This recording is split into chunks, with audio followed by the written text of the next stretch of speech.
Hello, my little stars, and welcome to our winter adventure! We're going to be going on a rather chilling experience off into the Arctic Circle with If Siren Call by the darkpetal16, which will feature very daddy siren sounds. Ooh, so excited. Anyway, what are we waiting for? I don't want to dilly-dally. Let's get on with it. Come on, let's go, go, go, go, go! I was supposed to give you a bunch of other warnings, but I can't be bothered today. So let's get going. Let's start character creation. You are a woman. Children. Do we finally get to have kids?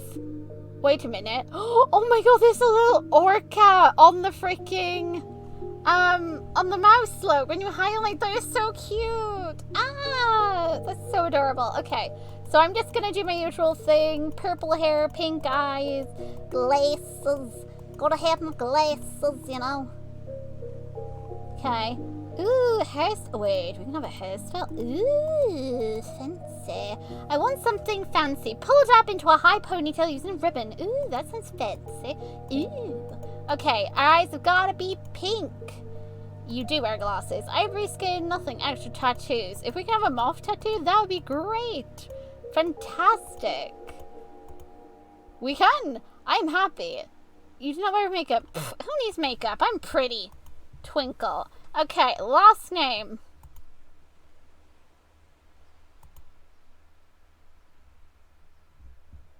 Well, are they gonna keep calling me that? Oh god. Fine. Oh god, they're gonna call me like Phoenix all the time. Oh, this is gonna get on my nerves. Prologue. The air is salty. Use taste on your tongue with each inhale. It's heavy and makes your throat dry. The sound of the ocean waves slam against the pier is muted compared to the dozens of shouting men, which I'm really thankful I can't hear. And oh my god, this is so cute. I love when you have, like, do this thing like this, where you can see stuff behind. Oh, so cute. Workers move around you as they load boxes and boxes of cargoes onto a carter ship. Oh god, where are we going? The ship you'll be going on soon. Socks? He signs? Oh, this must be Wingedings, Gaster, because the original Gaster he signs. I have 30 pairs, you remind him. Oh my god, is he like my dad? Dr. Wingedings Gaster staples his skinny, bony, cracked hands. The tall monster's dressed head to toe in black, a black turtleneck, black pants, black shoes, and black socks. Who likes his black? It's a common occurrence for him. He feels more comfortable in dark clothes. The only time you see him wear something not black is his white lab coat when working. His hands move again as he signs underwear. Okay, seriously, is he my dad?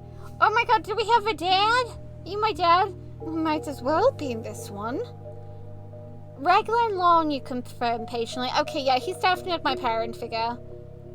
His face creases like a crumpled paper in a rare moment of honest emotions. It's an unusual sight for someone so normally adept at keeping a stoic facade. He didn't grow up with much, if any, social interaction aside of basic necessities. The concept of moving his face around to express emotion is something he continues to learn. Oh, bless. The cracks in his face become more pronounced. When scrunched like this, his empty eye sockets stare down at you. A flock of seagulls cry out above you, circling the grey sky laden with rain clouds. The moment passes and he resumes a polite, worried expression, and he signs, sweaters? 20 pairs. You say, you literally bought me all of them. I feel like I'm going to be getting through my sweaters. And they're packed? You watched me pack all of it last night, Dr. Gaster. Oh my god, he's like a worried mother hen. Oh, so freaking cute. He fiddles with his hands swaying side to side. Yes, I know. You can't begrudge him for that because it's absolutely freaking adorable. He's so freaking concerned. He's watching his like little baby chick leaving the nest, and he's like so freaking worried. Understandable. MCs don't have the best like history of being fine. This is the first for both of you. Oh no. You're leaving to attend a 3-month stay at an Arctic base near the South Pole. And that's why I've got my hat, my scarf, and my little earmuffs. Not only is this your first time leaving anywhere by yourself, but this was originally planned for Dr. Gaster.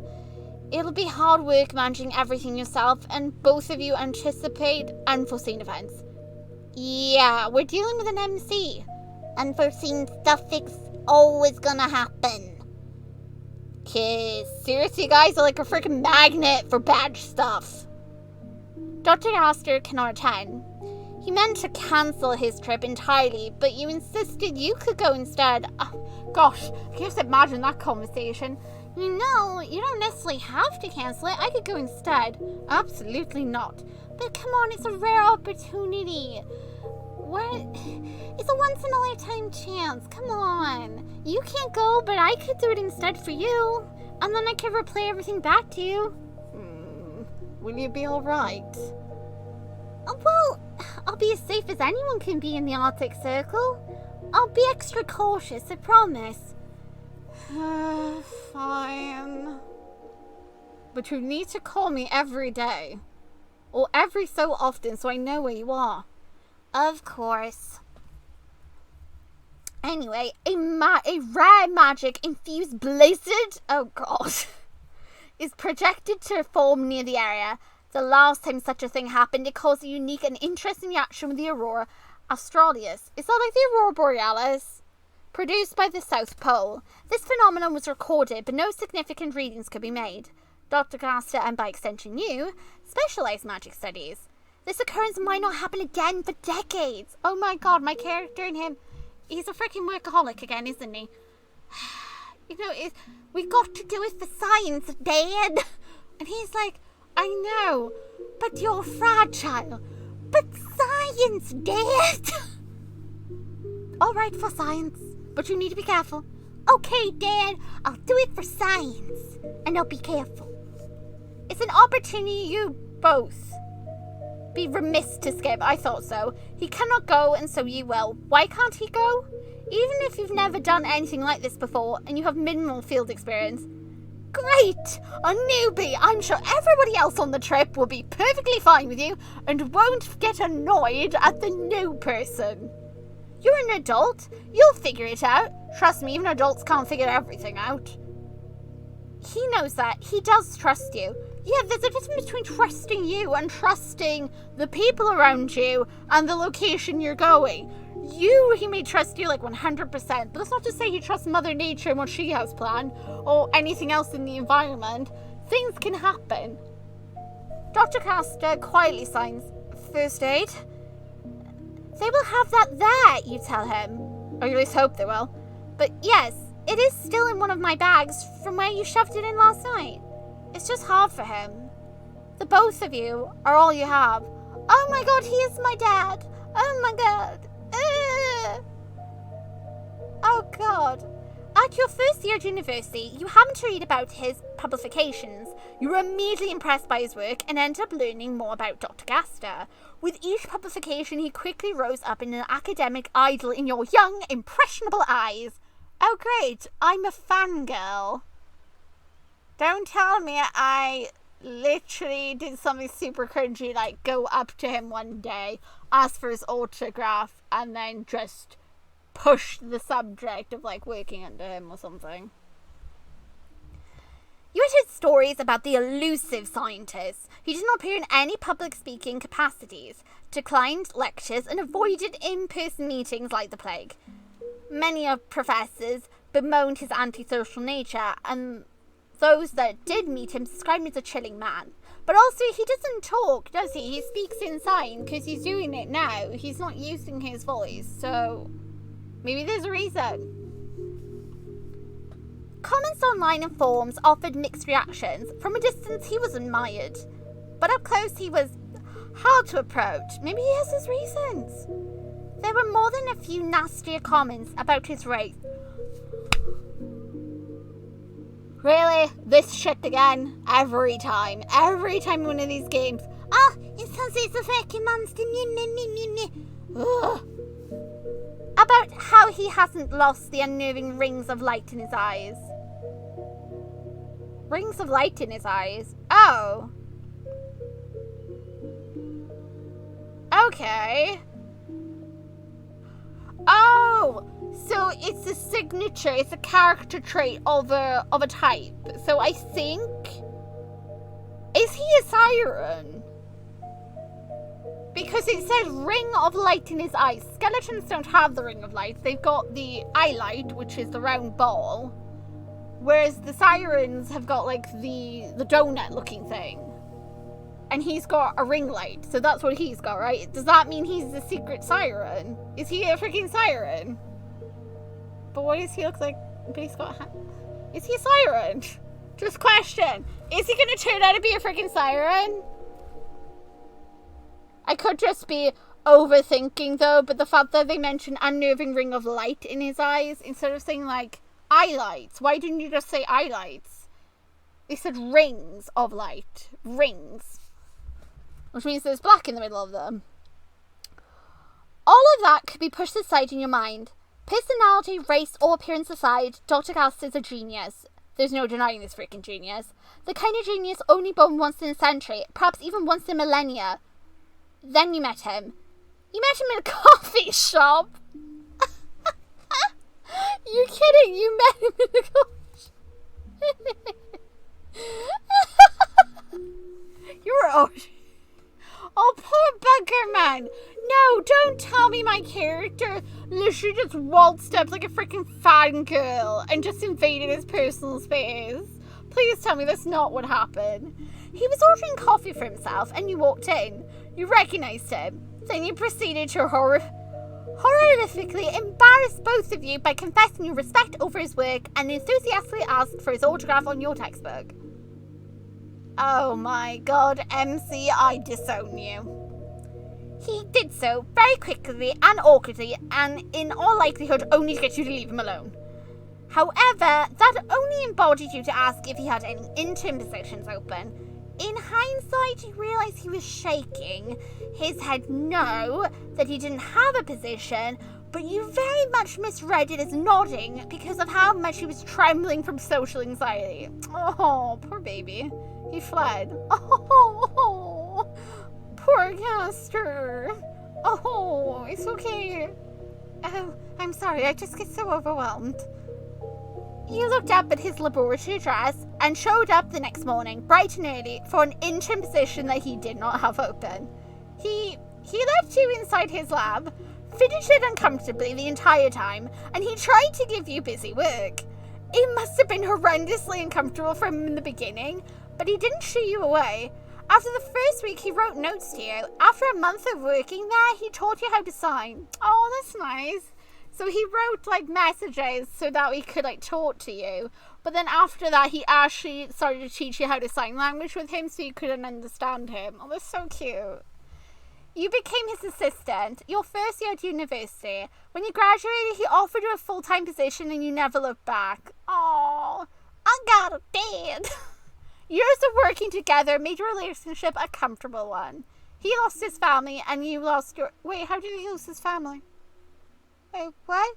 Why is he alone? Why am I alone? What happened to my family? I mean, I'm glad I got a dad now.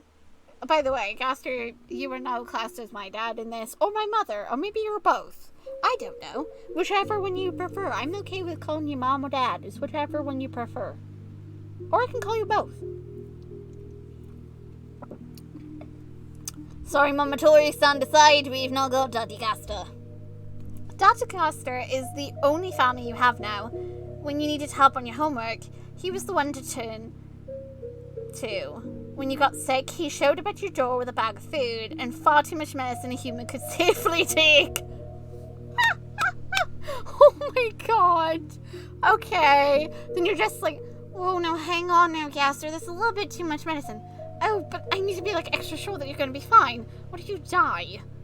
If I take all that medicine, I probably will. You will? Yeah, human bodies can't handle that much. Oh, dear. I'm so sorry. I didn't know. When you graduated university, he was the one to take you out for a celebration after it. Oh, but he gets so socially awkward. Oh. When you published your first thesis and you did well, he decorated the entire lab in balloons to congratulate you. Oh my god. He's probably like, oh, I'm so proud. Look at my child. She's come so far. Oh, she published her first thesis. You're like, Gasper, are you okay? Yeah, I'm just so proud. Jen proceeds to, like, hug you very awkwardly. He helps you without question and you help him in turn. Aww. When he's sick, you're on pushing for appointments and monitoring how much water he's drinking. When he does well, you praise him. When he's having a bad day and feels moody and sullen, you buy his favourite sweets and coax him into watching a happy movie together. Oh my god.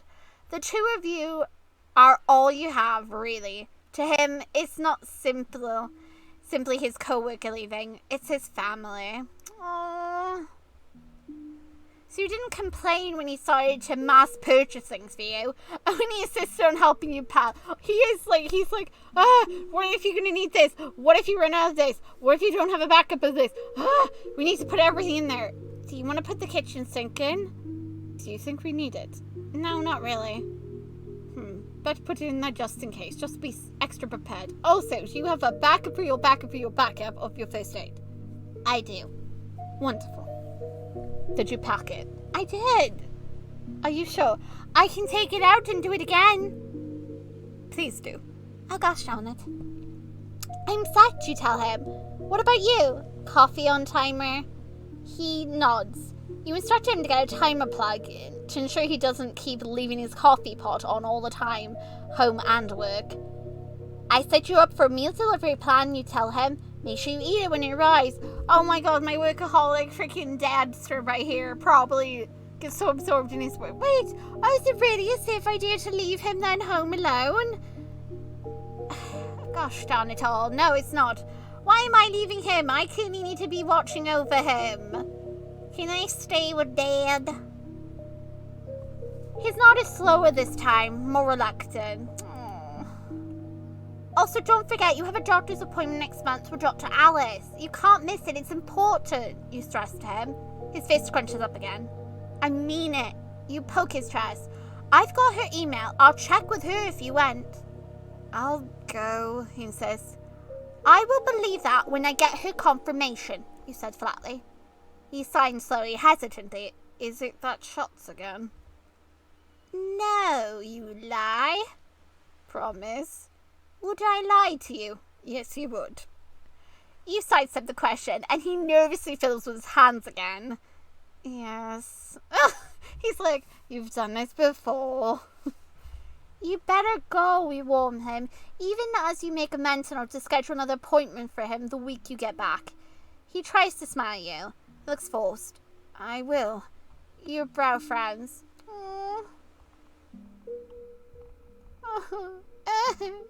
I want to hug him. Can I hug him? You move in for a hug. You step forward and wrap your arms around him. Your face pressed into his scruffy black turtleneck, and he immediately returns your hug. Long arms wrap around you tightly, and he rests his chin on top of your head. I'm going to miss you, you whisper into him. He squeezes you. Oh, Dad, I want to stay with you. Oh man, that's so freaking cute. But also, he's like only got you, right? So he's so worried. I'm worried. I've got another freaking MC to babysit. The two of you stayed embraced for a long moment. They're so cute. He pulls away to take out something from the pocket of his pants, and he holds it out to you. You accept it. It's a glass capsule, no bigger than your pinky. Inside you see a swirl of dark smoke intermingled with white light. You recognize his magic, but you don't understand what this is for. You look up to give him a curious look. Emergency summoning, he signs. Break the capsule and you'll be summoned to my office immediately. Wait a second, did he just give me void in a bottle? Is this void in the bottle? What the shit? Or is this shadows in the bottle? What is this? Wait, huh? So at any point, if things get too bad for me, I can just instantly go, F this shit, I'm out. I'm going home. And then instantly I'm going to pop up in front of him and I can just hug him when I want. Oh, best gift ever. Instant daddy hugs. I'll be like, Dad, I'm home.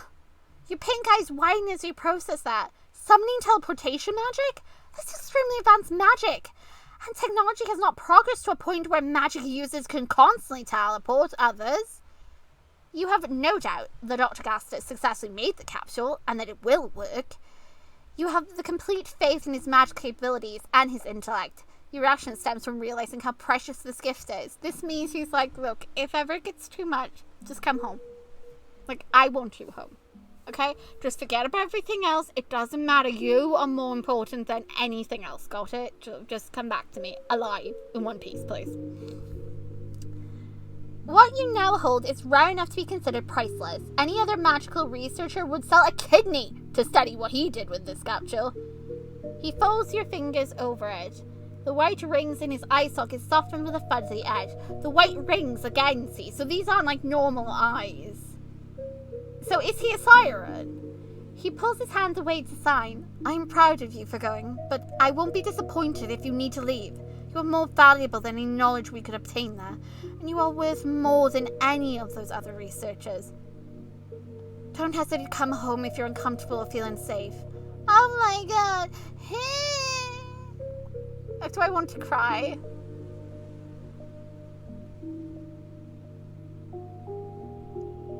You shamefully cry. Why not? Forget it. I can cry. I want to see what his reaction's going to be to the crying. The emotions swell inside you, flooding with sweet affection. Bubbly, warm, elevated tickles your heart. A tightness in your chest makes you hiccup as you breathe in. Your nose tickles and your throat tightens, and your vision blurs. Big fat tears roll down your cheeks, and you unabashedly and silently cry. Dr. Gaster panics. He uses his sleeve to wipe in your eyes, and his eyelids turn fuzzy with concern. I'm not sad, you rasp out. Thank you, Dr. Gaster. You sniffle loudly. He continues to gently wipe away your tears until they cease, and he slowly signs out, I will miss you too, child. I don't want to leave. Can I stay with him? The ship hornblade. Shut up, ship! I'm busy! You both turn your head to look at. I don't freaking care! This is too freaking cute! Sod off! This is a cute moment! Don't you interrupt it! It's time, you sign. I'll send you a message when I get there, Dr. Gaster. He nods. Stay safe. You promise to do exactly that. No! It's so cute! I am so freaking happy. That was so freaking adorably cute. Oh my god. Where's my water? I need my water. That was so cute.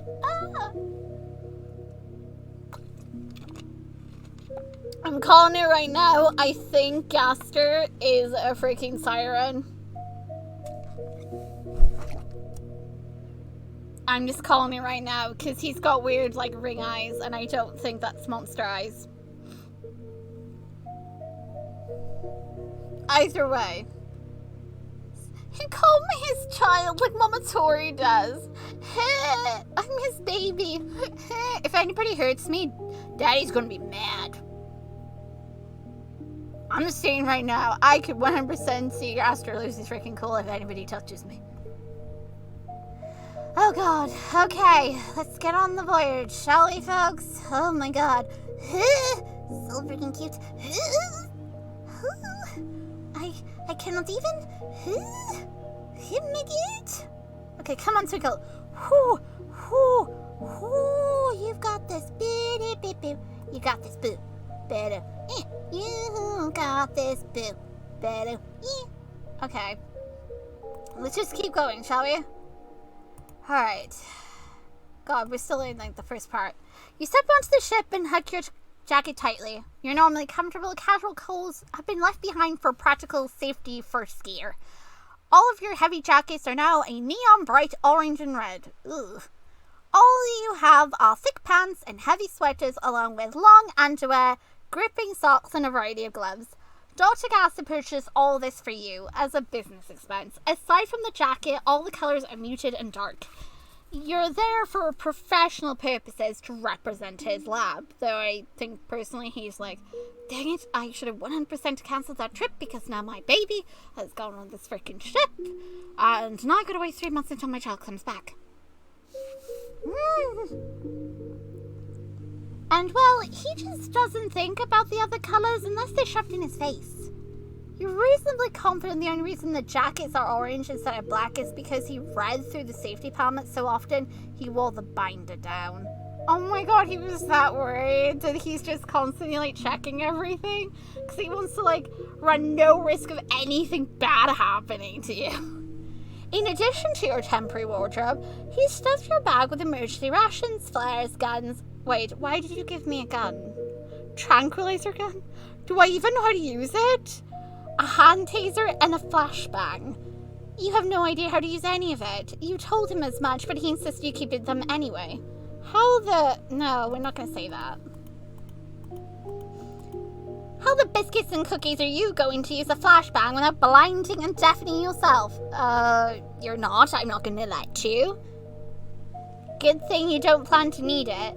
You're going to research base with fellow scientists, all protected by experienced guards. Why do we need experienced guards? While you and Dr. Gaster have never visited this base personally or worked with this team before, oh great, I'm the freaking outside newbie.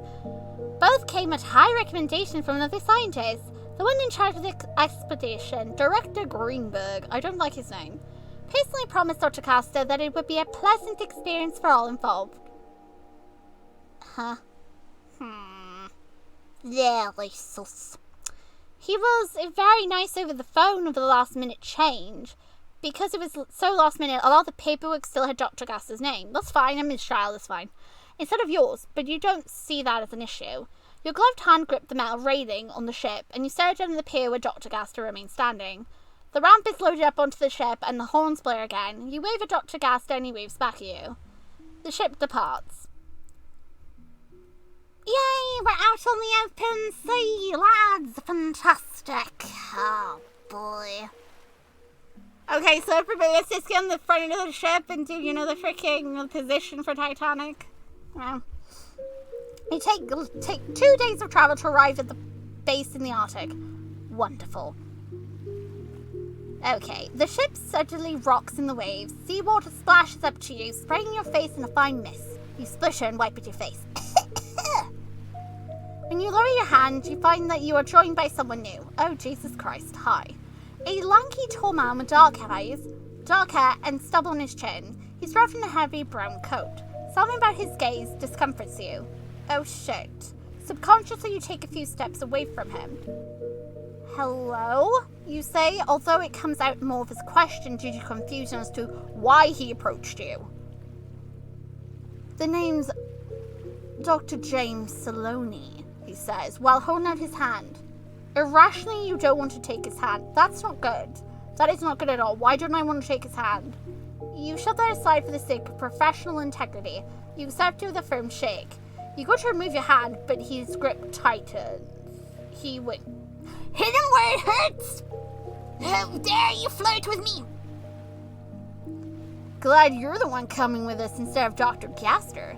You stare at him, subtly pulling on your hand. Let go. Come on, who wouldn't prefer the cutest scientist over the old civil? He playfully asks. Excuse you, that old scientist is my dad.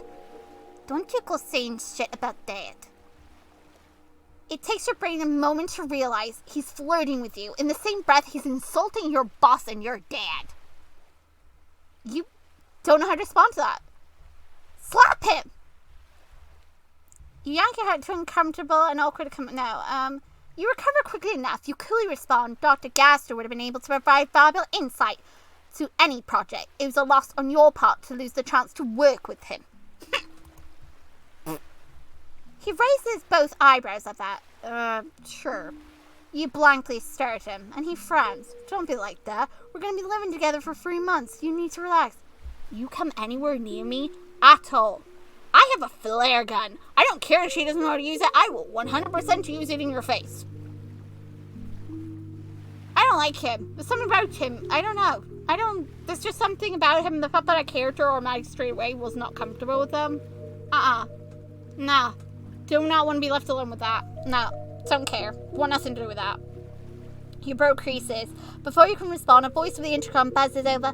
All passengers to the Aura in meeting room 2. You give James a side eye. He ignores it and says, That's us. Guess we should go together, huh? I don't want to go with you. You literally just tried to flirt with me, and you also said shit about Dadster in front of me. Whatever.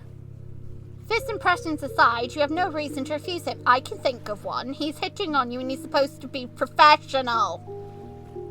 Without making the situation worse, he's going to be your colleague. And you'll be sharing a living space with him for 3 months. I don't want to share it with him. You don't want to rock the boat without good cause, even if he rubbed you the wrong way. It's hard to say if your instincts are warning you, or if the guy is just his unlikable presence. After you say. Yeah, keep him in front. He doesn't get a look at anything over here. James puts his hand in his jacket pocket. He inclines his head in a small motion. He turns and starts to walk away. You keep pace behind him, maintaining a polite distance. This your first field experience, he asks you, as the two of you walk. On my own, yes. Dr. Gass and I have gone on a few outings. Two of you look cozy, says James. You would think. What? No! You say quickly. He's family. You're his family. He calls you child. And mother hens, you know. When not obsessed with work, the two of you could never be a thing. Got anyone waiting for you back at home? Do you mind? Be professional. Stop flirting with me. I'm not interested in you. I'm only here for a siren. Or whatever else is here. I'm only here for the freaking monsters. I have no intention of getting coochie-coo with the freaking humans. Sod off. Sorry, I just really don't like the humans in most of these ones. I just hate the humans by default. Humans haven't done anything except for Daisy. Daisy is precious, as well as my coworkers. If Mafia Fell is one of those... Okay, and because of if I'm just... Okay, maybe I do like some humans. That's not the point here. My point is he came on to me, and then he thought that apparently me and Dadster was a thing, and then... Wait, why would you come on to me if you had to ask if me and Dadster were a thing? Maybe then he'd be like, me flirting didn't work, so maybe she and the old man are actually a thing. You're here for a freaking professional business, not for freaking flirting. I'm here for flirting. You're not here for flirting. I am.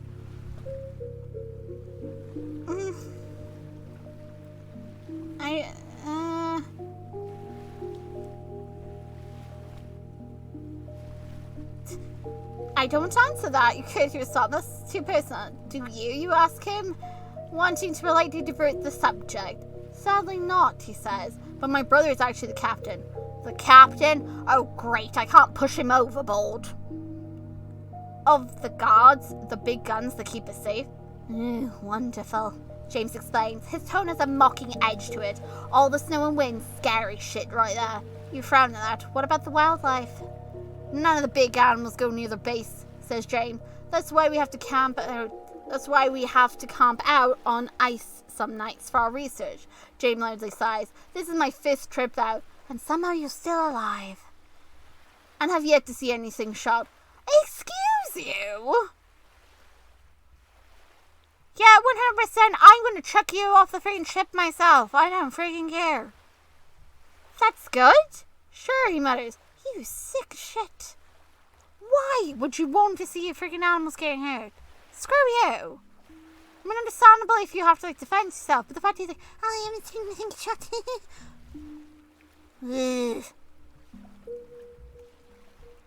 What do you study? You ask, trying to remain polite and professional. I don't want to. Marine botany. Oh, really? Oh, congratulations. Your family must be so proud. I really don't think he studies marine botany at all. I think it's just an excuse. But obviously, yeah, he's here. But how the hell did he get that job? The ecosystem in the Arctic is fascinating. Apparently not fascinating enough because you've got a little bit like, it's kind of boring out here. Nothing gets shut. He puffs up his chest. My team is focusing on studying a crossbreed between lynches and sage. If we can replicate the lynch's hardness in another plant, there's a lot of potential for advanced food growth. I see, you say. You're studying under Dr. Dadster. You must be a magic major. That is correct, you say. Are you a mage? None of your frickin' business. Frickin' lie! Lie! Don't tell him shit! Wasn't that it? It's none of your frickin' business. Shut off.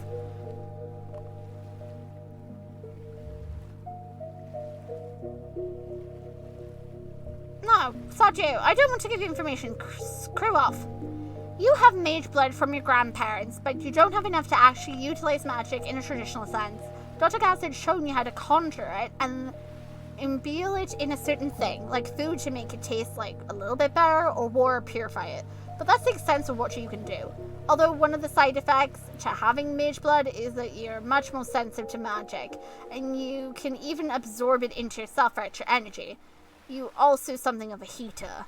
Similar to your chugging a tube of sugar, you get a boost of hyper energy, but also crash hard afterwards. It's not useful in any sense of the word. Yeah, no, I'm not letting him know that I can accidentally get drugged up on magic. Your sensitivity can mean you feel a tingle in the air when a magic storm is about to happen, or you get really, really sick when someone casts a spell on you. It's not something you like to advertise because it's annoying to explain. And you have magic, kind of. So can you cast spells?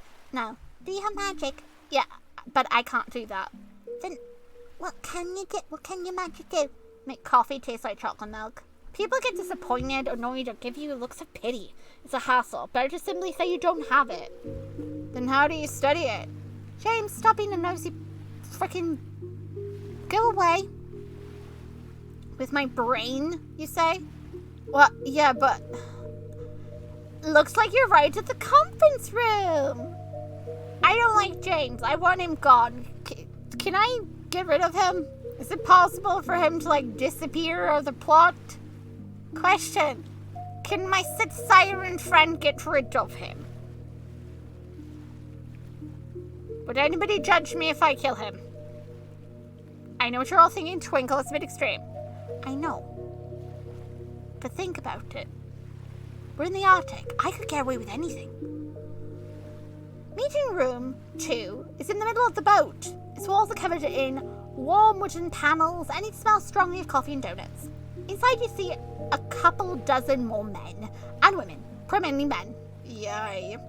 All bundled up in turtleneck sweaters or heavy jackets. Many of them are cluttering at mugs of coffee like it's their lifeline. Some look half dead on their feet with dark circles under their eyes. There's a lot of white tables in the center of the room, and the tables have several thermostats of coffee and a few boxes of donuts. Good lord, it'll be like the donut kingdom. At the far end, you see two burly men chatting quietly to one another. While most of the people in the room are in casual winter wear, these men are in tactical gear and armed. Okay. What are they thinking? To fight polar bears? Wait, are the polar bears in this side in the Arctic? I can't remember because I know they're not like in one of them. You step into the room and move to stand in the back. James stands beside... James! I want freaking like, seriously, James, I don't like you. Do you not understand that I do not like you? Can you please, like, go away? Stop being close to me. Go away. Can I... Seriously? Can you not read that my character does not, like, freaking... Go away. I don't trust you. I have, like, bad voodoo vibes from you. You fiddle with your fingers, your hands like Dr. Dadster does. Why not? Might as well pick up a little cookie thing from Papa. Oh, I miss my dad. Minutes pass by in sleepy silence. Some of the scientists are leaning against the back wall with cloudy eyes. One snores loudly and is immediately hit by the person next to him. He startles awake and whines. I hate you for waking me up. I hate you for snoring, retorts the other one. Two claps draws everyone's attention to the front of the room. A broad-shouldered man with dark eyes, dark hair, and a full beard clears his throat. He's one of the men in the tactical gear. Good morning. There's a handful of mumbled, good mornings. And in response, and one, fuck this morning, and a, I don't have enough coffee for this, for good. I'm Captain Sloan. Oh great, James, this freaking family member. Says the man, I'm in charge of safety. My second command will be addressing the rules regarding this. Come on, only one lady is new, groans one of the scientists. Let her read the damn manual. We have to get up on ungodly hours for this. I want to go to sleep. This echoed by several others. Heat floods your cheeks as you flush. Discomfort pricks your skin like cactus vines. You irrationally feel bad for making 20 plus others sit through a boring experience just because of you. Oh my god. Then you feel frustrated with yourself for feeling bad. It's a safety lesson for you for, your safety. And eventually, Gaster would be like, need to listen to it. I know. It's also been months since many of you last voyage with us, snaps Captain Sloane. Shut up! Let's get this over with and then we can be on our way. The group stays silent, but you see several annoyed glances thrown your way. Hey, don't throw shade my way. Alright, says Captain Sloane. Go ahead, Brad. Oh, God. Someone kill me before this lecture does, moans one of the scientists. It's the same one who snored. He's immediately pulled into a headlock by the guy who woke up earlier. Sorry, Captain, says the man, idly strangling the other man. The snorer taps out and he says, as he is released, please go ahead. The person named Brad steps forward. Oh, hello, Brad. He's the only other one in tactical gear. Brad steps to the front of the room. He's a short man with surly eyes and sharp grey eyes. He uses grumpy old man energy even though he looks near your age. 1. Travel alone at your own risk. The Arctic is a very dangerous environment. Weather can turn at the drop of a hat. And if you're stranded when a bad storm comes in, we cannot rescue you. It's just out of the question. If you go out on the ice, travel in groups with plenty of supplies. We have travel packs prepped already. Always have one with you. 2. While out, pay attention to the ice. This time of year, everything should be safely frozen. Should is the key word. But some animals can create holes in the ice that'll be hard to see. You mean like sirens? Like freaking siren can do? Or Three, always carry here we go. Always carry noise cancelling headphones. So this is the siren pod, yeah. When you're outside the base, many years ago there was a siren pod in the area. We haven't had an attack on the base itself, but you can't be too cautious. Brad drawls on in a monotone voice. He lists everything you and Dr. Gaster had already read about. It mostly boils down to common sense. Don't do anything stupid. If you do, rescue might not come. My MCs are stupid, though. Well, you what? They can't freaking shit miracles. Aside from the alarming casual mention of a siren pod, that was not listed in the pamphlet, and I'm pretty sure if it was listed, Dr. Gaster would be like, you know what I'm saying, so how about you stay here? I would rather you not get involved in that. There doesn't seem to be much discussions about why they needed guns or tactical gear. It was curious. What are they expecting to encounter to warrant the level of precaution? Especially the siren pod is no longer in the area. The lecture carries on for well over an hour. Many of the scientists look bored out of their minds. It's a rather silly image. Most people see scientists as stoke cold and strictly professional. You find them more often than not, they're just horribly awkward at social interactions, either from anxiety, lack of empathy, or completely obvious about social cues. Dr. Gaster, for example, struggles to read human faces and lacks awareness for many social cues. Even after integrating into society, he has a minimal contact with others. You being his assistant both helped with this and made it worse. Oh dear. He could practically converse with you, and he's gotten much better since the two of you first met. But he also likes to use you to deal with other people.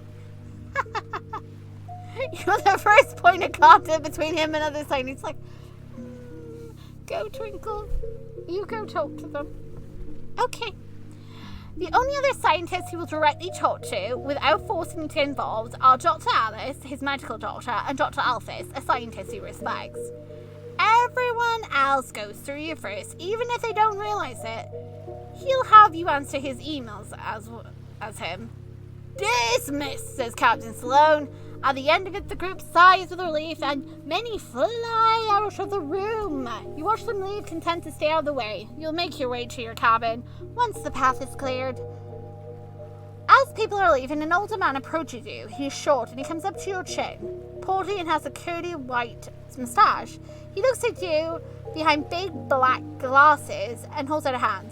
Dr. Phoenix, I presume. His voice is familiar and it clicks. You take his hand with a smile.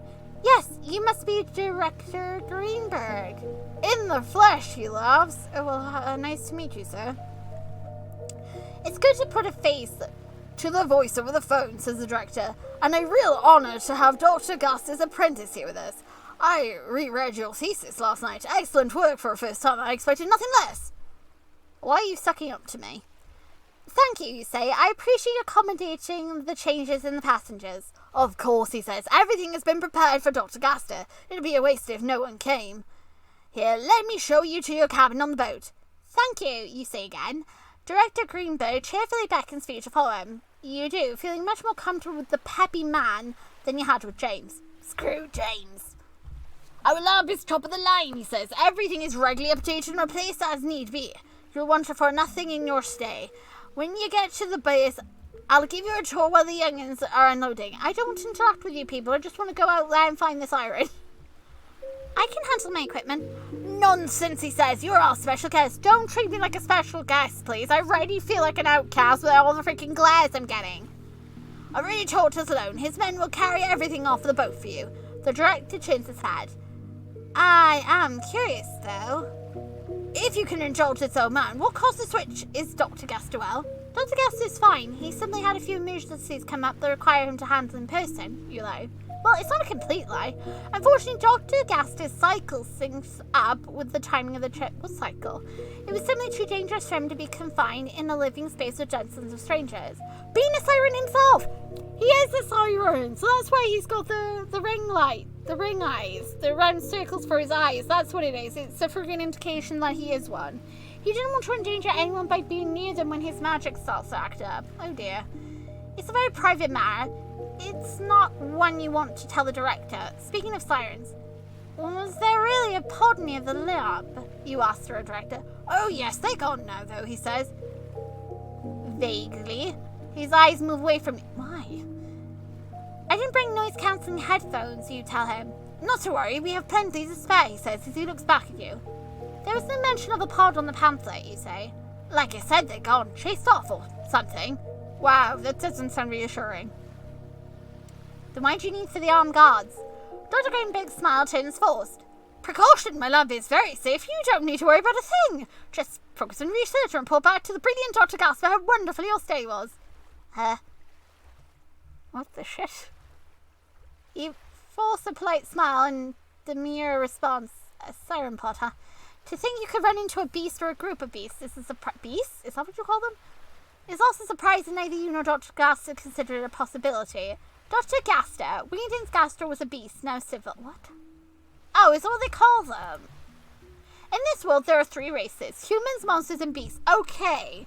So, monsters are monsters, humans are humans, and then beasts are what the sirens are, because they're, like, more primordial. Like, they more act on their instincts, more like the animal side, is it? Humans and monsters have a close relationship. Well, except for the war. That wretched war. But anyway. And while humans outnumber monsters, oh dear, monsters are long-lived and have a harder time procreating. Oh no. And they've always been on good terms with one another. Beasts are in a whole other field. They look like a fusion of human and monster, and are primarily broken down into one of the following categories. Sirens, aquatic hunters that use their voice to enthrall others to their command. Lovely. Moth, insect hunters with unbeatable illusion magic that hunts at night. Oh, lovely. Spider, insect hunter with potently acidic venom that can melt in seconds, and webs on par with fiberglass. Oh, lovely. Nagas, snake hunters with hypnotic gaze and devastating strength. Oh, lovely. Harpies, alien hunters with a paralyzing voice that hunts from the sky. Oh, how terrifying. That all sounds lovely, though. Sitting at the top of the list are the apex predators. Hybrids. Ooh, between 2 or more creatures. The beasts are exceptionally rare, like one has been spotted in New York City in the past 5 years or so. They are master hunters and seclude themselves from civilization. Okay, yeah, so I can see now, yeah, Gaster is that, yeah. They are perfectly capable of reason, of discussion, of rationality, but flatly refuse to cooperate with humans or monsters. Understandable. They like to keep to themselves as much as possible. For the most part, they're fine, but on occasion, beasts can become too feral. They'll suddenly crave flesh and oh my gosh. Okay then. Num num num. How about we don't crave my flesh? And relentlessly hunt nearby humans and monster. Or so the story goes. Dr. Gaster said it's not that simple. While yes, some beasts will hunt humans, it's not out of insanity. The desire is real, but it stems from a thing called LV and XP. Okay, so in other words, sirens are judges of the ocean. He was the siren afflicted by a high level of IV. He told you that he needed to feast on magic is intense, but manageable. The government supplies him with a pack of magic every week, and that keeps him satiated. They are a minority of beasts that have integrated themselves in society like Dr. Gaster. In polite company, they will take on the race of either monster or human, and can be referred to as either. In impolite company, they're called civils, short for civilized beasts. Dr. Gaster is a Pacific black dragon siren. Ooh, that's cool. He's a black dragon. Ooh, isn't that like a type of seahorse? Who lost control of his voice after reaching a high level. He chose to integrate himself with society a few decades ago. He takes a special transformation potion every day to give him legs and suppress a lot of his beast-like traits. Have I seen what he looks like then? It's ironic he didn't consider the potential of a siren out here. But who would have thought? Regardless, the director said there's nothing out there. You dare to run into anything other than snow? Bullshit. The director leads you to a small one-bunk cabin. All cabins are very small on the ship, unfortunately, he says apologetically. Your room at the lab will be much better, I promise. This is fine. Thank you, you say. I'm relieved. I'm sure you'll want to get some rest since you had an early start. When you join us for a meal, I don't want to freaking eat food with you guys. I just generally want to be left alone. Can we just get to the Arctic already and then get straight to the adventure? I don't want to interact with these people. Can I just be an introvert? Can I just be like Gaster and just stay in my room? Either way, I'll probably introduce you to the team. I don't want to. I don't think they like me. I'm positive you'll learn a lot from them. No, thank you. Thank you, Director. You are most welcome, Dr. Phoenix. Then he leaves, and you immediately climb into bed and kill up. You're out within seconds. You dream of spring. Huh? I'm dreaming. Warm weather, birds singing, flowers blooming, and beautiful days ahead of you. This is making me think of friggin' Judgment Hall. Don't even go there, tar petals, I swear to God. The dream of walking on the beach. Your toes curl into the sand. Ocean waves gently crash against your legs. The smell of salt tickles your throat, and the sunlight glistens over the water. You dream of a hand in yours as you walk beside it. It's cool to the touch, fits perfectly in yours, and when you give it a squeeze, you feel like everything in life will be okay. You barely open your eyes when the dream ends. Your stomach rumbles loudly. What time is it? You fumble with your phone in your pocket to check the time. It's nearly 5. Dinner must be getting ready to be served. With a groan, you force yourself out of bed. You pat your hair down of any wall strands. You feel stiff, though. You doubt you moved much, if at all, in this bed. You're exhausted, and you could definitely sleep through the night after dinner. You stretch your arms above your head. Your shoulder pops from the movement. Ooh. You go to the break room. Oh my God. Let me take a drink of water, folks, because we're probably going to be reading a lot. Oh my God. We haven't even got to the frigging facility yet. We're still in the frigging ocean. It takes you several minutes to find it, but you are helped by the smell of food. When you arrive there, you see a small cafeteria with food laid out on the back counter. People grab what they need on paper plates. You move to fill up your own plate with food. As you do, you can't help but feel stares on the back of your head. Jesus Christ, people! You try to ignore them. You make it to the end of the table when Dr. Greenberg notices you. He hurries over from his own table, shouting at the scientists and guards. Dr. Phoenix, good to see you up. Most everyone is here, so how about a quick formal introduction? No, thank you. I don't want you to introduce me in front of everyone. He said, sure, you say. Director Greenberg steers you near the front of the No, I don't want to be in front center attention. Oh, I hate you. He loudly clears his throat. Everyone, if I could have your attention. Thai scientists stop eating. They look up to face the director and yourself. I have the great... Don't say that. Begins Director Greenberg. He takes a pause and fixes the audience with a bemused... Wait, why a bemused smile? Before he continues. Pleasure of introducing Dr. Phoenix, the apprentice to Dr. Gaster. She's taken Dr. Gaster's place and will be working alongside us at the lab. She might be young, very young, haha, and concerningly inexperienced. Excuse you, that wasn't very professional. But I'm sure she'll make up for it in intelligence and hard work. I'll ask you all to look out for her during her stay. No, thank you. No freaking thank you. I don't like that. I feel like I'm being made fun of. Sod off. Oh. The air suddenly feels thick and uncomfortable. All eyes on you, and it did not feel good. This isn't a good introduction by any means. Greenberg's wild smile make it hard to say if he's being rude on purpose or if he's trying to make light of the situation. Screw you! I feel like he just wanted Gaster here. I dread to think what he would have done to Gaster. I'm glad Gaster didn't come. Screw these people. I hate them. Yes, you're young, and yes, you don't have the same field experience as the others, but you aren't a child, and you don't need to be looked after. But whatever. He's not the first and definitely won't be the last to treat you that way. The more that you earned your place as Dr. Gaster's side, and your work speaks for itself. You are his assistant, his apprentice, but you're also a scientist in your own right. They'll see that for themselves soon enough. You stare. The stares on you are downright cold. Hopefully they'll be willing to see that. As you can all see, Dr. Phoenix came here alone. Excuse you? Shut up. I don't like this. I don't like the way he's talking about me. I will also truck you off the boat. If any of you are willing to lend a hand, I'm sure it would be appreciated. No, it won't. Stony silence is met by this. If the amazing Dr. Gass's secretary needed assistance, I'm sure it was well within their funds to have hired an extra hand, says a voice in the back. We have our own work to do, Director. No, he says in a saturating voice. Oh my god, he's freaking flowy. We're all a team the moment we enter the base, regardless of degree and profession. We work together here. Even a knife couldn't cut this tension. Chilling glares are focused on you. Oh god, I hate this. Leave the room! You clear your throat and your skin burns like a sunburn in sauna. That's not necessary. I can handle my research on my own. Dr. Grastenberg gives you a convincingly concerned look. Are you sure, dear?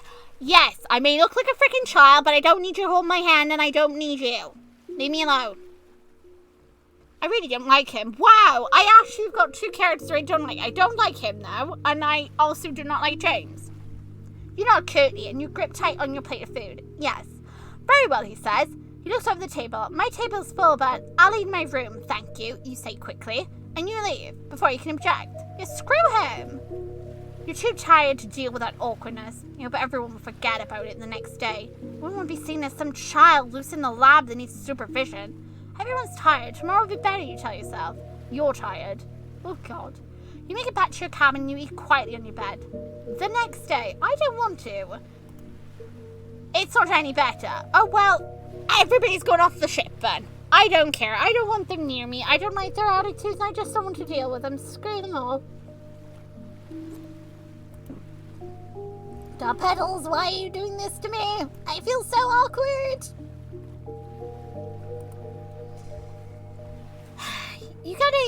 You try to start fresh at breakfast. The director is absent, but the tables are full when you get there, and chairs are conveniently in storage. They point out that you ate in your room fine last night, so why not simply do it again? Not comfortable or confident enough to push the issue, you do. Besides, it gives you a chance to continue watching a series Dr. Gaster introduced you to. It's a true crime series. The two of you are fanatic true crime lovers. You stay in your cabin for the remainder of the trip to the base, only to leave to get food. It's uncomfortable? Yes. Is this what you expected when you signed up? No. You're not about to ruin your experience. You were nervous approaching Dr. Gaster the first time, but you did it anyway and it changed your life for the better. This trip would be the same. A rocky start that will change your life forever. Little did you know it was going to change your life forever, but only when you get to the Arctic. The ship reaches the Arctic right on time. Oh, thank God. Get me off this goddamn ship before I start freaking checking them all off. Ugh, I hate them. Director Greenberg comes to find you once it's docked. Are you ready to see the base? I can sit on my freaking own. I want you away from me. I want them away from me. I don't want any of you near me. Shouldn't we help with unloading, you ask, as you pull on a heavy jacket? I told you I've made arrangements. Stop trying to frickin' be my frickin' parent, he insisted with a chuckle. Besides, I'm far too old for heavy lifting. I have to get my hip replaced last year, and I've got knee surgery. I wasn't saying about you, I was talking about myself, stupid. Your pink eyes move to his knee. You grab your cargo bag and hoist it over your shoulder. Are you okay? I'm fine, he says. Just comes with age. He starts to laugh loudly with his whole body. Doesn't help I was a real foolish in my youth. I may not look it now, but I was an explorer. Your eyebrows raise at that. Explorer, where did you go? Everywhere. He says the two of you start to walk. He guides you through the boat halls. I'll show you to my office at the lab. I've got a collection of amazing pictures you'll want to see. I will. He winks at you. My grandchildren are only in half of them. What do you mean only in half of them? You smile at it. And the other half?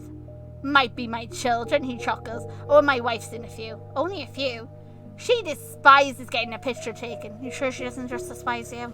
He says. I'm lucky I got a wedding photo, he continues. We'll have a commemorative photo of everyone before we leave. I understand you ate in the cabin all day yesterday, he pauses. I hope you come out a few times to eat with us at the lab. Absolutely not. Your smile is hard to maintain. You stare into his eyes, trying to discern if he really doesn't understand why you ate in your room. All you see you looking back at you with a cheerful expression. I remember you say, we'll see. I can get wrapped up in my work and forget to eat until midnight. He slaps your back. Ow. And chuckles. You and me both. Take it from me, dear. You don't want to do that. You'll pay the price later. Enjoy your youth and mingle with the others. They might be a bit grumpy, but they're good people. I taught all of them. You did well. Pfft, explains Walt. You're a professor? Was, he says. I did work at a school of the prestigious... You almost got me there, Dark Petals. How dare you? But Zeltaroon is still reputable. I don't freaking care. Of course, your demeanor, even though you don't think you heard of that skill before. How do you like Mumma? I've heard it's very expensive. Your parents really love to send you there. I don't... what? They're dead, right? Do I want to know?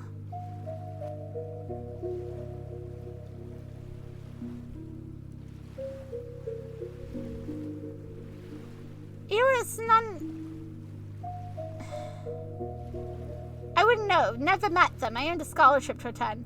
Amazing, he said. I knew you were a smart cookie. No wonder Dr. Gaster picked you up. Well, that's not exactly how it went. The two of you emerge on the dock. A biting wind blows through you, and you squint under the transition in light. It takes you a few seconds to adjust to the blinding, bright white of the environment, and you move to the edge of the railing on the deck. White, grey, black. It's a monotone expansion as far as your pink eyes can see. You grip the railing of the ship. Each breath disappears in a puff in the air. It's expansive. It's all you can see. Horizon to horizon, an amochromic sign of wilderness. The ocean that is so accustomed to seeing a bright blue outside is now a dark, deep black as it churns outside the glaciers. Wow, you say. Impressive sight. This way, dear. You follow the director. When can I go outside? Oh my goodness. How long have we been recording? Oh goodness. Over an hour already. Okay, well, we're going to keep going until we find our siren. A lot of people are hustling around you. The boat has docked into a large pier. Forklifts are driving up the ramps, and you see some carrying the more fragile equipment down by hand. You and the director walk past all of them. Captain Sloan waits for you both at the bottom. He loudly says, "Your van is ready, Dr. Phoenix. I'll have my men set your equipment up in your private lab." You try to ignore the jealous looks thrown your way at you. Jesus Christ! Oh my god. I hate these people. I don't like them. God. It's hard. You remember back in school when Dr. Gaster came by to help you? Well, if looks could kill, you'd be dead many times over. Your hand clenched tight into fists in your pocket of your jacket. An anxious knot turns in your stomach into a pretzel. Thank you, Captain.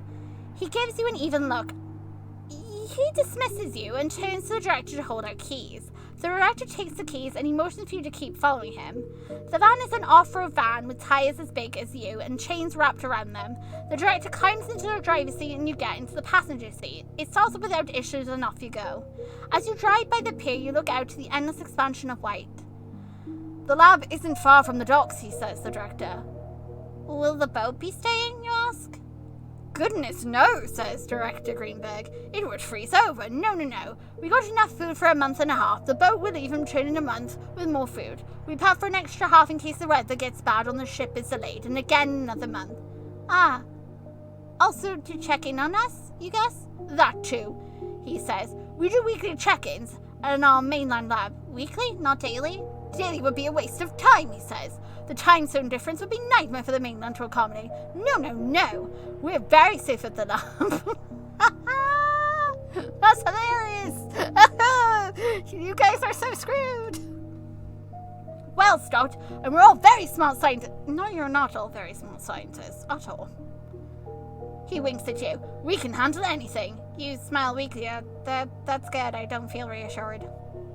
Wow, I actually feel like I'm sorry to bother you. So that's a new one. I've been running operations here for 10 years, he says. Not a single incident in all that time. Really? Not a single incident? Why don't I believe you?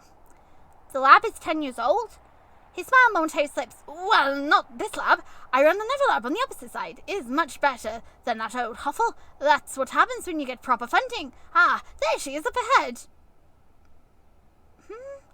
Ahead are tall rock features. It's too small to be a mountain, but it's still at least a couple of stories tall. Built into rock, you see many glass windows and white walls. That's a lot of windows, you observe. No view like out here, he says. Don't worry, these women are quartz glass. It's the stuff used on spaceships. Yay? And I care because... And our heating and insulation are top of the line. He taps the steering with his fingers. You're going to love your setup. Why are you suckering up to me? A part of the wall lifts up a garage, and he drives with the vehicle inside. I freaking hate him, though. You two step out. Will you have some time before we got the truck floats up?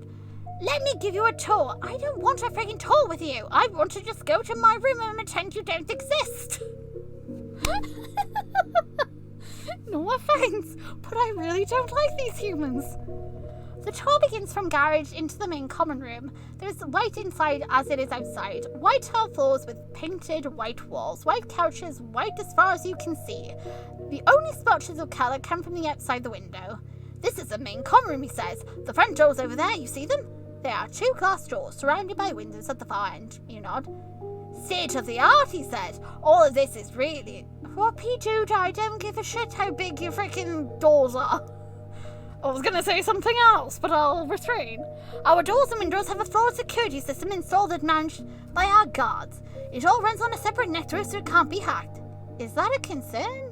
You ask him. He fumbles. No, all of our work is prioritized to Atrax, so extra precaution is appreciated. What are you freaking... Why are you scared? Atrax, the one funding expeditionary facility, is a wide-range company. It dabbles in nearly everything: food, clothes, weapons, energy. Its potential for profit. Atrax is there. So too dodgy shit. This has granted them a mixed reception in public. You don't care enough about them to know more than that. Dr. Greenberg continues quickly. We even have our communication tower there. Communication tower? Whoopie-doodah. Yes, designed by yours truly. Well, then it's not going to freaking work. All of our radios work off it. Oh, well, that's a stupid system.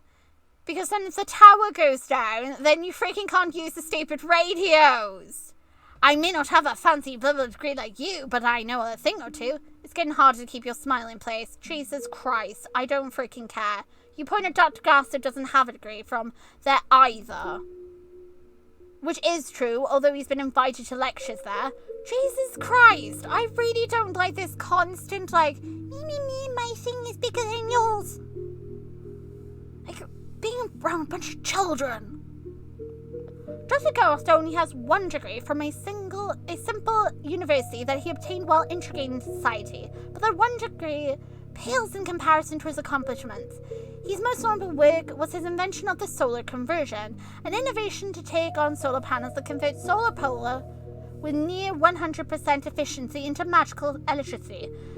That in and of itself is praiseworthy, but he found a way to do it with cheap materials. Cheap enough that major companies and cities on global scale literally left the chance to upgrade their power grids because of how much money it would save them just within the first year of switching. There's some political lobbying against it being available for residential area power companies that use magical crystals would be put out of business entirely, but that's outside either of your realm. He was commissioned by the city to help with their power grid and invent the core, a flawless energy converter that's allowed every city in the city to run purely on renewable energy sources and for dirt cheap. Dirt cheap as in it's entirely covered by the city tax and only takes a bare amount to maintain. Those are only his publicly well-known achievements. In the science community, he has landed several awards for his studies in particle physics and dark matter. There are physical laws named after him, the Dadster law, which deals in subspaces and hyperdimensions. He even wrote his physics textbooks, which he had signed. Dr. Greenberg gives a hollow laugh. You think it sounds bitter? Yes, a true genius, that one. The troll continues on, although the fealty doesn't gain any colour. White, white, and more white. He takes you to the kitchen, to the chemical room, to the freezer, to the computer room, and then he shows you to the dormitories. When most deals be sailing, he circles back to the main comm room. I don't want to talk to him. Do I have to? For fudge and biscuits. I just want to see the freaking siren. I want to go back to Daddy. I don't like this. Did I just say Daddy? Yes, I did. I just want to go back to, like, Gaster, one of the monsters, or see one of these beasts. I don't want to deal with this guy. Also, is that a penguin? If I got a penguin as a cursor, that is so freaking cute. That's a penguin. You said you've been doing this for 10 years, you're proud. Yes, he says proudly. I'm best in the field. What was your previous lab like? You inquire. The director pales and looks away. His smile slips for several seconds, and he able to slap back. Not a nice one. Is it still operating? No! He stumbles. Okay, he's freaking lying. You give him a blank look, and he looks away from you, uncomfortably. He clears his throat several times before forcing a smile back on his face and marches on with purpose, moving ahead of you. Now, where do you see the... Oh, sorry, dear one, not you. I have a habit of talking to myself. My wife says because I like to hear myself more than others. I see.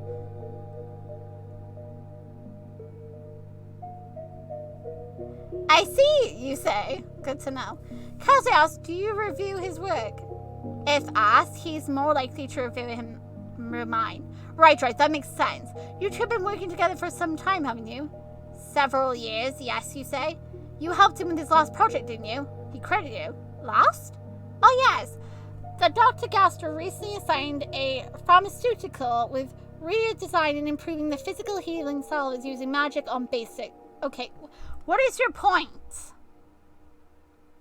It need to be tested for a few more years before it's ready for commercial use, but if followed the projected path, Dr. Gaster's formula would replace basic antibiotic cream and healing salves everywhere. Oh, that's really good, that is.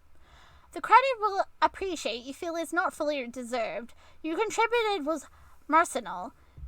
You mostly did busy work for him on bouncing ideas, and he went to the actual component and created the device that would make it. The small amount of royalties you received from it is well enough to live off. So he did, you say? Not wanting to discuss it with the director? Is it related to what you're here for now? Pardon? Your project? I didn't catch what you were planning to research it. I think it's none of your freaking business. Sod off. You think back on if you should have mentioned it before. You don't think you have. Perhaps you didn't. What is the purpose of your research? Neither of you are certain. The effects of magical storms and particle auras have never been studied. You're both curious. If you like to do anything paper-worthy or invention-worthy, who knows? Neither of you care if it does or doesn't. You didn't do this for the money. You did this for the love of knowledge and satisfying your curiosity. Although it would be fun if it did lead to something, since you're the one out in the field. Dr. Gaster stated that you would be the one to decide the research direction. You answered him honestly, seeing no reason to hide this. Really? You're here to study Aurora? Nothing else? Yes? Am I supposed to be studying something else? Is there something else to study, sir? His expression is dubious, but he quickly clears as he puts on a cheerful smile again. I wish you luck. If you need any help, do reach out. I don't want any help. Leave me alone. Thank you, your demeanor. And last but not least, we'll head to the private wing, he says. Wing? Yes, we've divided everyone up into groups of 5. The farthest wing, the one with the best privacy, is the one shared by you, me, and 3 of our most senior researchers. Why am I with the seniors? Is it because I'm the youngest? And you're like, oh, we gotta keep the baby safe. He says, you know your arm, perks of being the best in our field, eh? He chuckles. Of course this was all planned for Dr. Gaster, but you are his apprentice, so I'm sure you're good in your own way. You little shit! How freaking dare you! He is so rude! You bite your lip to keep from responding with something curt. I would slap him! How dare you! He is so fucking rude. Wow. You're lucky I don't have a skeleton with me. Stay professional, you mind yourself. You're representing your lab. He's indirectly insulting you, not being aggressive. Let it go. Let it go. Let it go. Can I please have someone to kill him? Or slap him? Oh. I don't like any of them. I hate all of the humans so far. I don't really care what happens to them at this point. I don't care if they're good people at all. So far I haven't seen the good. I've just seen the freaking...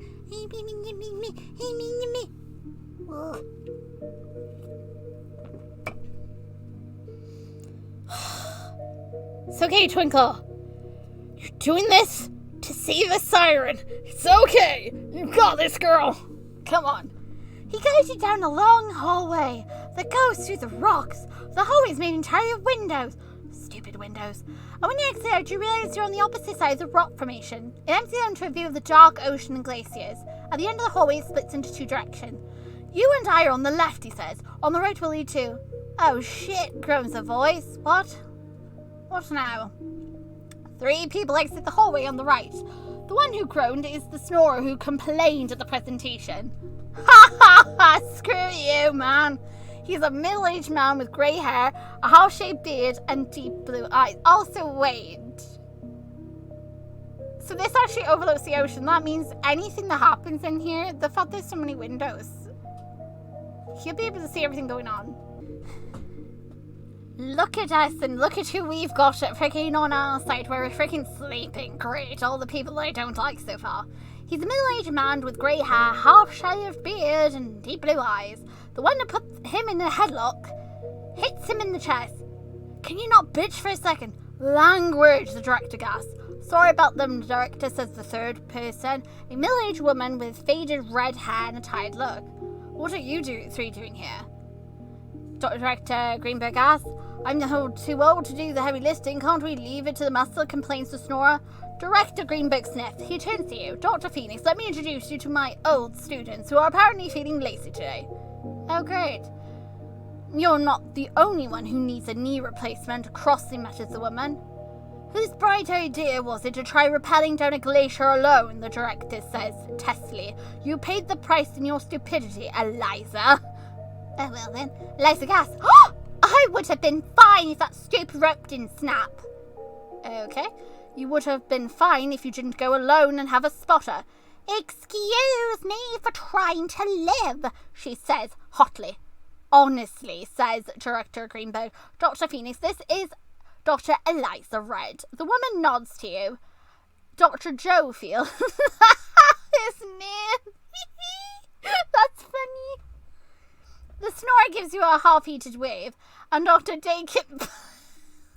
I cannot even help me. The one who pulled the snoring hedgehog gives you a good... I cannot say their names. I can't. You look like you're still in high school. Do you want to go, Mr. Field? Bring it. I assure you, I'm not a child, you say firmly. Your thesis was interesting. Oh, if anything happens to you guys, I'm not going to give a shit, says Dr. Red in a bored tone. He pursed your lips. Thank you. The director clears his throat. Come with me, Dr. Phoenix. Let me show you to your room. Don't you mean sweet? Snides. Jesus Christ! Are they going to try to kill me in my sleep or something? I don't like how angry they're all getting. I tried to think what they would have done to Dr. Gaster. Sweet, you repeat back in confusion. Why, yes, says the director. We thought Dr. Gaster would be with us. We wanted to ensure he had a comfortable stay. Only the best for the best. Dr. Field lazily waves his hand at you. Now it's the best for the how old are you again.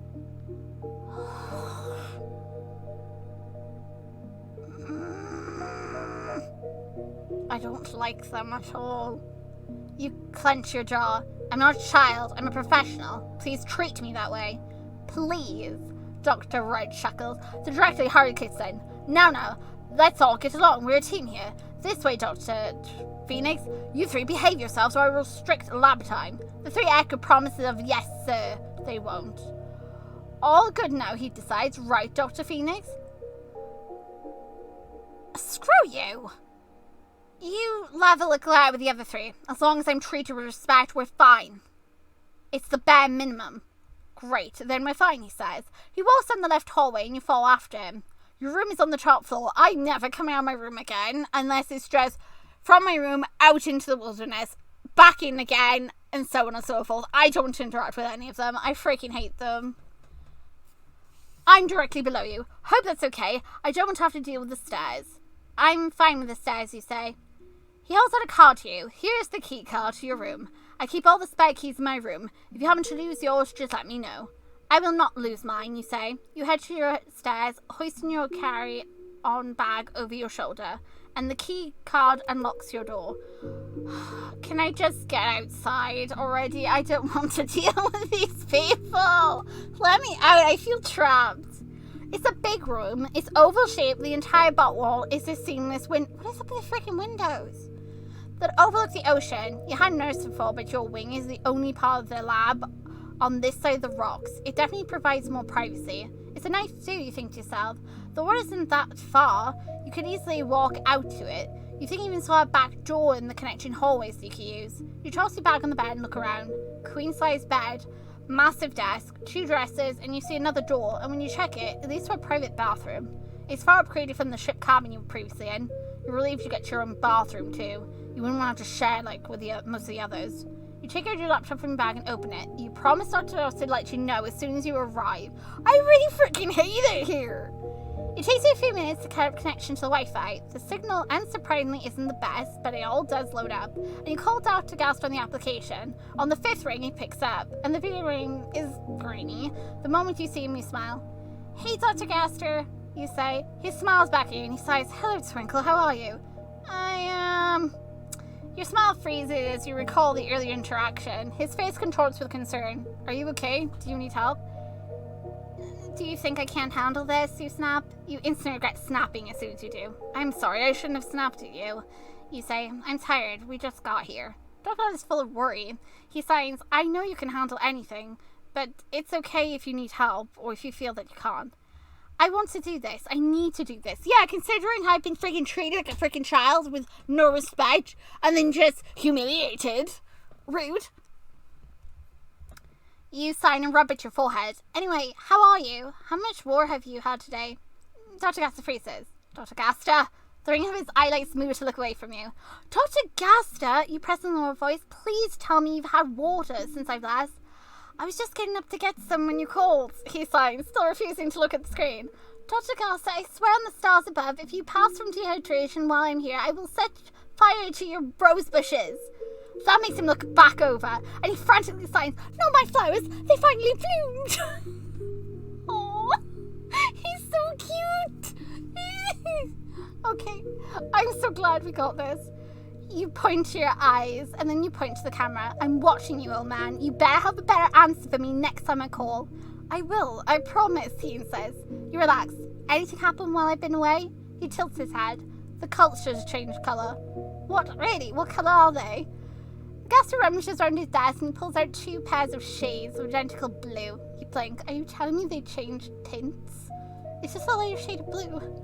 He nods happily. You laugh. Okay, I'll happily look at them when I get back. You and Dr. Gaster chat for a long time, and so begins your 3-month stay at a research lab in the Antarctic. Unfortunately, not all your bags were out with you. A lot of it did, but a couple of bags got left at the dock or something. That includes the bag of over-prepared weapons Dr. Gaster forced on you. Well, great to know they get left behind. Something that is extremely intricate and important to keeping you safe. Well, I'm screwed. It's fine. You really didn't anticipate needing any of them, especially since you have an emergency escape capsule. You're the only member on your team, so you have to do everything yourself for your research. The following day, you spend most of it setting up your equipment, loading up your program, and connecting everything to the backup server in the house. You finish some time in the late afternoon and decide to head out for your first trip on the ice floe. We're finally going out. At last. No more stupid lab and stupid people. Good to know. You get dressed in a big, bright orange jacket and pants. You load up your equipment in the back of a snowjet. You grab one of the readily made travel packs and double-check your map and compass. Phones and other devices won't work to call for help. The moment you take off from the lab, you're on your own. But that's okay. You know you can handle this. You're more than enough for this job. And as long as you have you, you'll be okay. God damn it, Dark Petals! I see what you did. Why? How did you sneak that in? Your trip is magnificent. It's you, an endless sea of snow, ice, and dark ocean waters. The idea of knowing everything rests on you fulfills you with a sense of determination, independence, and you've never tasted so sweet. You drive out onto the ice. It's a bumpy trip, but you've never driven one of these before, but find it intuitive. The wind whips out your face, and you're grateful for the mask and goggles you have. You would hate to be driving this without them. You and Dr. Cass are already looked over a radar map of Arctic and marked the first location to monitor one of the magic storms. It's on the farm from the laboratory, only a 15-minute drive east. You won't be able to find the exact spot without a working GPS, but you should get close enough. You both did the math several times, and as long as you keep to the same speed and go in the same direction from the lab, you'll be golden. After 15 minutes, you shut off the snowjet. You hop off it. Here you go. The spot was taken over ice. Thick ice, thankfully. It doesn't look like it'll crack it anytime soon. It's still ice.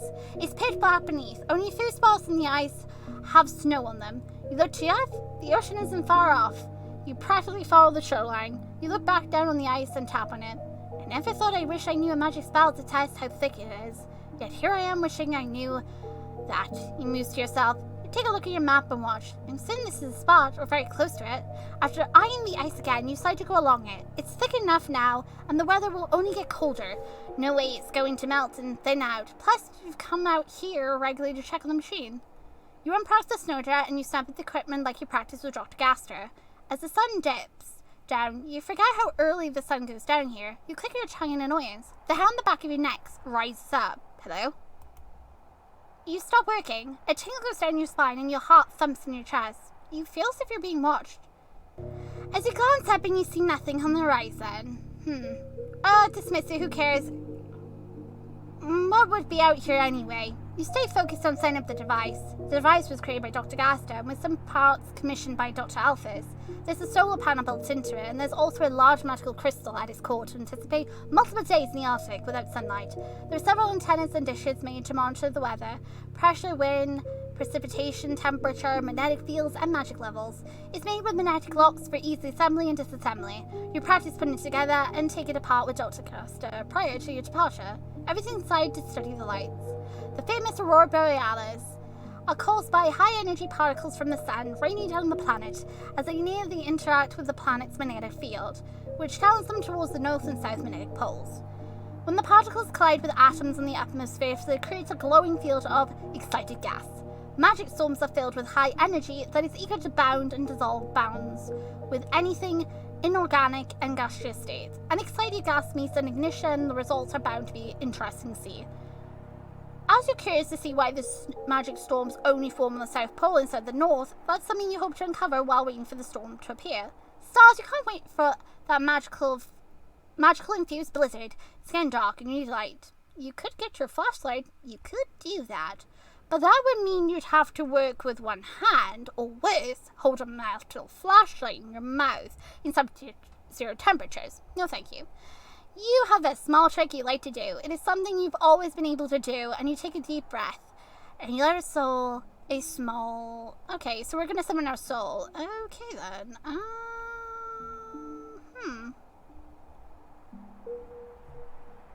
Devotion? Purple for trust. Aww. Patience, empathy. Mint green for wisdom.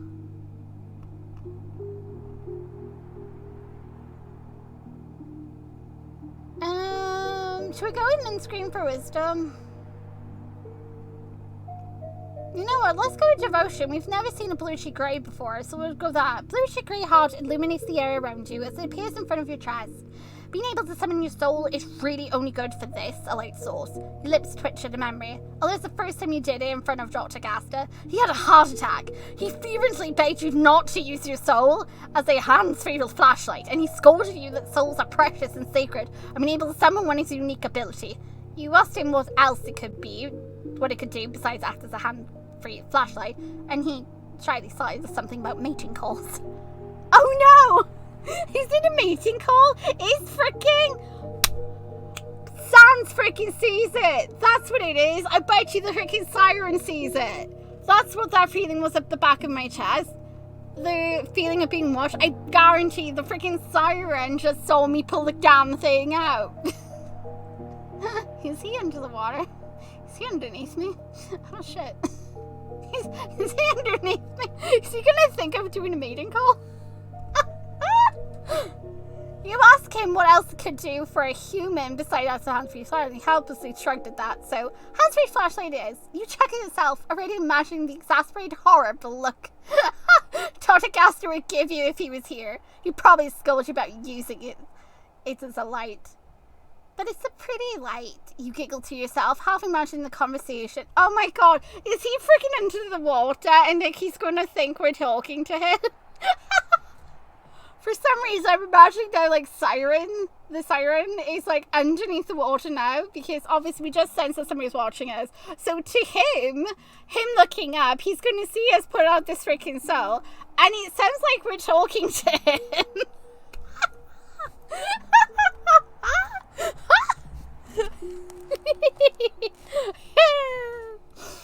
That'd be really funny if that's what it is. Pretty doesn't make it okay to do this. You agree it's pretty, you continue on. Pretty does not make it okay to do this. You chuckle yourself as you continue to work. It takes you half an hour to set everything up, and your soul does an excellent job of illuminating everything, so you work quickly and efficiently. You turn on the equipment and double check it, loading everything to the main drive, and then you back up the drive, and then back up the backup drive. Nice, you say. You give yourself a mental pat on the back. It's pitch black aside from the light of your soul. A check on the time tells you that dinner would have already been served.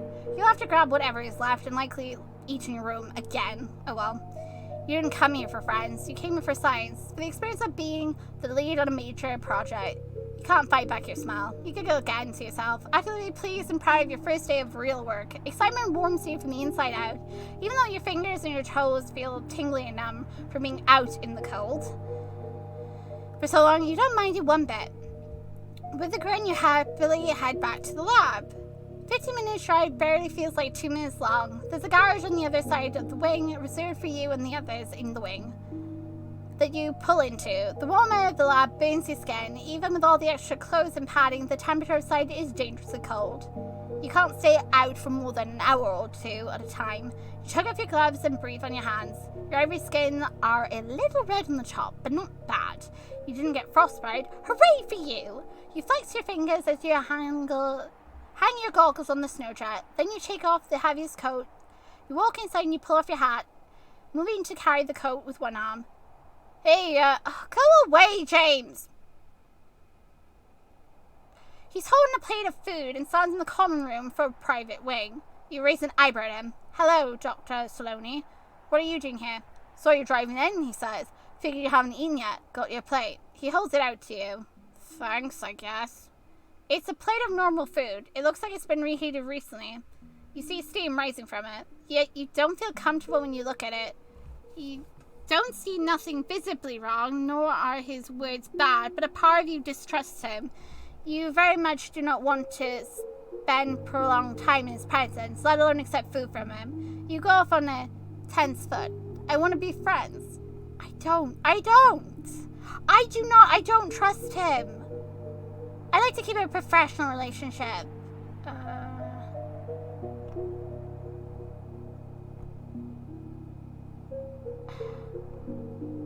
I'd like to keep a professional relationship, you say cordially. His face darkens. Why? Have I offended you? I'm here to work, not be your friend, you retort. He scoffs and he turns away and throws the food in a nearby trash can without splatter. He raises his hand up in the air as he continues to walk away. Fine. Fucking be that way, stupid. Oh my! Rude! You watch him leave and exhale loudly through your nose. Thank you for proving my point, you think to yourself. Anyone who can't take no for an answer is someone you wouldn't want to be friends with. The scientists here are surprisingly mature.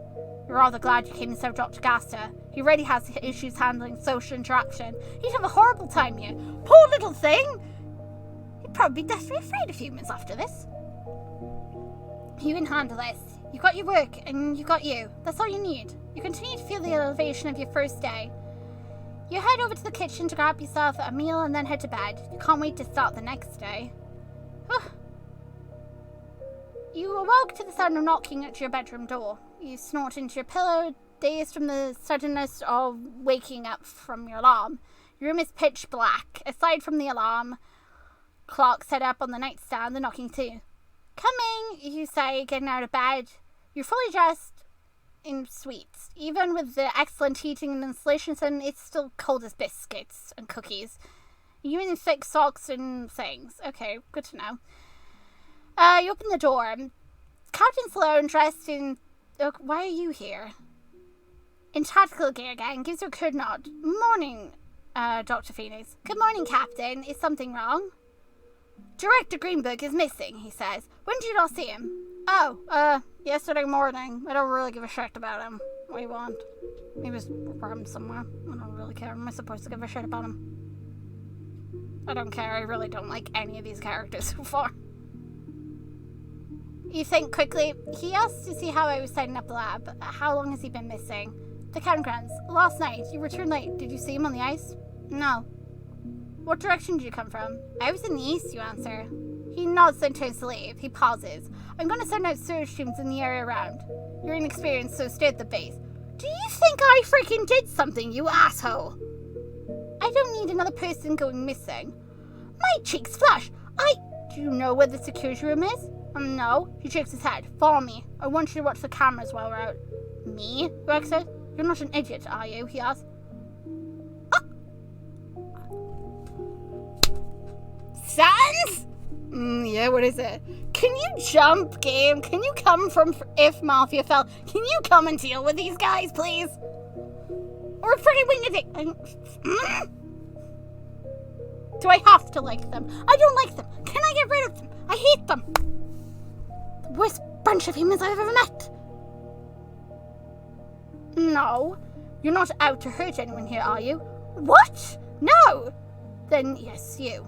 He snaps. He moves quickly. You scarcely have time to put on your slippers and grab your car before he's out of sight. The security room is midway between the private wing and common area. I hate him. I hate him so freaking much. I don't like him. I don't like any of them.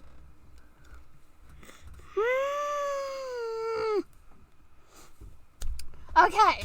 So we're going to probably... I'm going to have to stop soon, aren't I? God freaking damn. I hate these people so freaking much. The security room is right. There's a code by here. Am I going to need this for something? Hold on. Just in case I need this. The door requires a long password to key in. You watch the captain type it out and you memorize it. The door siren reveals dozens of monitors and the captain hands you a walkie-talkie. Radio if you see him on any of those cameras. Stay put until we get back. Okay. He leaves the room. You sit at the chair. I don't want to sit at the freaking chair. I don't give a shit about him. There's crumbs on some of the keyboards and a cup of coffee that looks warm. Since it's the director that's missing, everyone on the security team is probably joining the search, you think to yourself. You take a deep breath and lie long sigh. The security room is rather high-tech. There's covers over the keyboards that are locked tight. No wonder the captain felt comfortable letting you in here. You can't do anything except look at the monitors. Anything without breaking the lock. While not fond of the director, you certainly don't want him dead. Hopefully they'll find him soon. Your pink eyes move to the monitors and you watch the entrance. Everyone leaves in groups of 3 or 5. They take snowjets, vans and trucks and drive out in search. They're gone for 10 minutes and when you know something on the cameras. In the distant ocean, in the background, you think you see movement. Big and distinct enough that you can't easily dismiss it as a wave. What the biscuits? You squint as you try to make it out. It happens again. A strange blurred movement, or black and white. Investigate the movement. Are we leaving? Okay. We're gonna keep going until we meet him. You leave the security room and rush back to your room to get dressed. In such a hurry, you don't even lace up your snow boots. Worried you'll miss whatever was causing it. You do have the foresight to grab the travel pack and slide over your shoulder, though. It's near the ocean on the side. You rush out the back door and curiosity bursting inside you. What kind of science wouldn't be curious? Something strange and not easily explained? You've got to know. With each step in the snow, you gain more and more ground. You still see it in the distance, that odd shape. Wait, is that an orca? No, it's too small, and you see a head in the water. A siren? Pull the noise-cancelling headphones out! Yee! The further you go out, the darker the ground becomes underneath you. You walk on the ice, now not the rocks covered in snow. You see him better as you approach. He's definitely a siren, a skeletal siren. On top of that, you see half of his body on the ice and on the shoreline. He rests with one arm flat on the ice and with his other arm as he holds his head up. Every so often you'll see a massive black and white tail raise behind him and slap on the oncoming waves down. He has a wide, eerie smile on his face. Inside a pitch black ice case are 2 rings of light. Yeah, so it's a siren thing. The lights of a beast. It's what separates a beast from a monster, a ring around the pupil. They're entirely fixated on you. He watches your approach and his expression and demeanor unchanging. He is beautiful. You can't look away. It's a strange thing. Oh my god, to find a beast who could tear you limb from limb with ease, beautiful. But he is. There's something about him. Maybe it's the way his gaze completely focuses on you that makes your heart skip a bit. Maybe it's his smile. Maybe you instinctively feel a pull from deep within you that you can't explain like magic. Maybe you're just insane. You keep rolling closer to him. His eyes move away from your eyes, only to assess the headphones on your ears. His face scrunches up in amusement. He's like, shit. The snow beneath your boots slowly turns into slush. The shoreline is close, and while you can hear a single sound from the headphones, you can easily imagine the sound the waves make against the ice. The ice between you and the siren isn't very thick, and you're not confident that you can walk any closer without putting yourself at risk, so you stop. You're close enough that now you could have a conversation with him, if he's able to understand language. You sign, hello? He tilts his head. Do you understand this? He tilts his head the other way, his smile never dropping. Probably not, you think. Well, now what? We're gonna talk with the siren! This is what I've been waiting for! This is why I've put up with all the malarkey involving the humans! I'm so ready for this! Oh god, we need more sprites!